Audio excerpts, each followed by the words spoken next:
Hello, Jays Nation. Welcome back to your go-to channel, the Toronto Blue Jays News Network. Today, we have 3 jam-packed updates about our Blue Army, which have just surfaced or come to our notice a few hours ago. We are talking major roster shakeups, injury reports that will shock you, and some intense trade rumors that could change the look of our rotation. So, if you are a true Jays fan, you do not want to miss these updates. And yes, before we start the video, I have a small request. If you are new to the channel, then don't forget to smash that like button and subscribe so that you can stay in the loop with everything Blue Jays baseball. So, let's dive into today's first big story of the day. Update 1. Is this fan favorite lefty on the move? The trade rumor you need to know. All right, folks. Let's kick things off with a massive storyline brewing right now. We all know the Toronto Blue Jays came into this offseason absolutely hungry. After getting our first taste of glory in over 3 decades and coming within just 2 outs of a World Series title against the Dodgers last year, the front office has been aggressive. We have seen them commit hundreds of millions of dollars to the rotation, bringing in big names like Dylan Cease and Cody Ponce, and retaining our ace, Shane Bieber. This gives us, without a doubt, one of the deepest pitching staffs in all of baseball. But here is where things get interesting. With such a stacked rotation, rumors are swirling that the Jays might look to trade a resurgent fan favorite before the season even starts. While many thought José Berríos might be the odd man out, his contract makes a move virtually impossible. Instead, all eyes are turning to veteran left-hander Eric Lauer. In a recent report from Bleacher Report, analyst Tim Kelly named Lauer as a prime candidate for a trade ahead of spring training. The logic is actually pretty sound. We simply do not have enough starts to go around. Lauer is on a very affordable salary of roughly $5 million, depending on arbitration results, which makes him an extremely valuable trade chip. He could potentially fetch a legitimate prospect return, or, even better, a bat to help balance out our lineup. Let's look at the numbers, because Lauer was excellent for us last year after arriving from the KBO. In 28 appearances, including 15 starts, he posted a rock-solid 3.18 earned run average and a 1.108 walks plus hits per inning pitched. He finished with a 9-2 record and posted a 2.2 baseball reference wins above replacement over 104.2 innings pitched. Those are fantastic numbers for a swingman. However, our rotation is very right-hand heavy. Having a lefty like Lauer who can start or come out of the bullpen is a luxury. General Manager Ross Atkins has a massive decision to make. Do you trade him for value now or keep him as insurance? We know pitchers break, and Lauer is just one spring ailment away from being back in the rotation or anchoring a 6-man staff. It is a fascinating dilemma. Update 2. Insider drops bombshell on José Berríos' role. Is the rotation in chaos? Now, moving on to our second major story of the day. And folks, this one is a head-scratcher that could completely flip our pitching plans upside down. We need to talk about José Berríos. Coming into this week, the writing seemed to be on the wall. After the front office went out and signed Dylan Cease and Cody Ponce, plus retaining Shane Bieber, it was largely assumed that Berríos would be relegated to the bullpen in 2026. Remember, he ended last season on the injured list and was reportedly not happy about being left off the World Series roster. But hold your horses, because MLB insider Jon Morosi just went on MLB Network and dropped some serious information that changes everything. First off, Morosi declared Berríos is fully healthy heading into spring training. That is great news, but here is the kicker.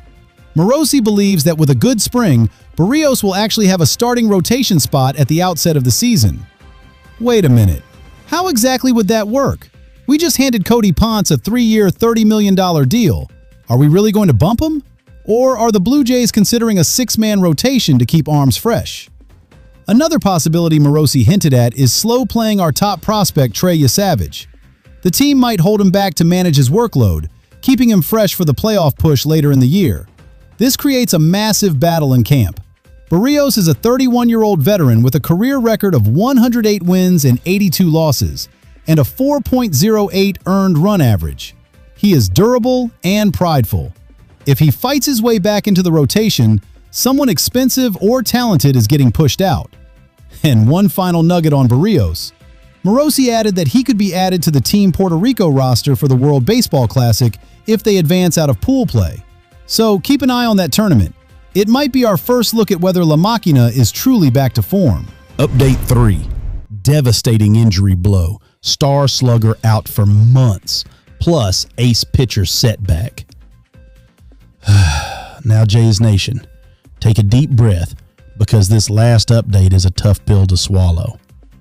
We have some absolutely crushing injury news that is going to test our depth right out of the gate.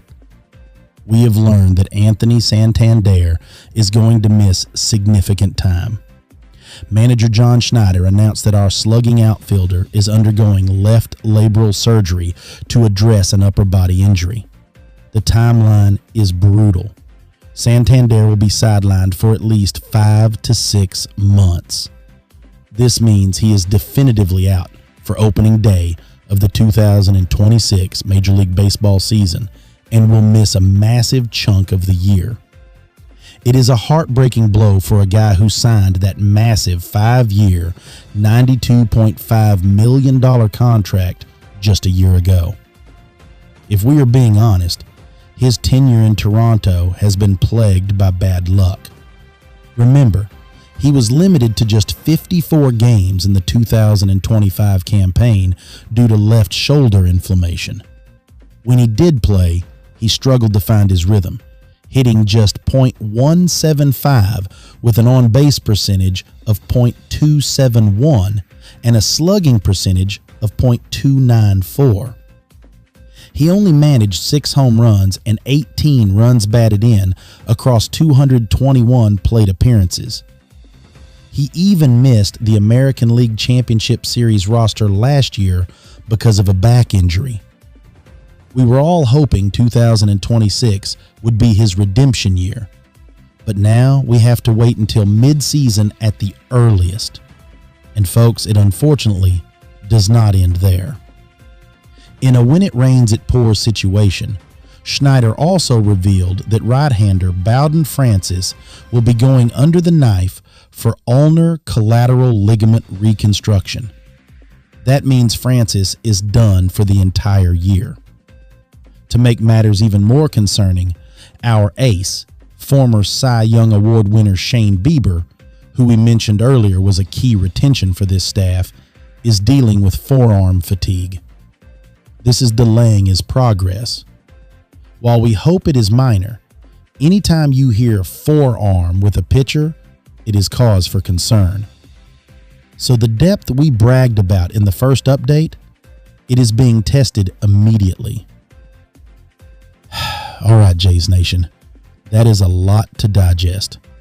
From Eric Lauer potentially being on the trade block to the confusion and excitement around José Berríos' role in the rotation, and finally, these gut-wrenching injury updates on Santander, Francis, and Bieber. The 2026 season hasn't even started, and the drama is already at an all-time high. Now, I want to hear from you. Who steps up in the outfield with Santander out? And are you worried about Shane Bieber's arm before spring training even ramps up? Let me know your thoughts in the comments section down below. As always, thank you so much for tuning in to the Toronto Blue Jays News Network. If you enjoyed this breakdown, please hit that like button. It really helps the channel grow. And subscribe if you haven't already, so you never miss a beat of Blue Jays baseball. Stay strong, Jays fans. We will see you in the next one.